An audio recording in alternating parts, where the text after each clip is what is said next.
So it looks like we have our little waterfall feature.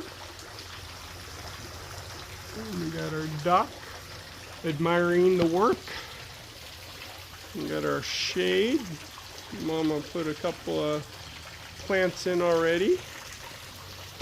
And got our big filtration tank for all the big stuff. And then we got our shut-off valves for the filter and for the waterfall. And then we got our large 100-gallon water pump that pumps into the intake of there, if you can see it. And that's that. It looks to be most of the water is going inside the pond if it is leaking. Fantastic.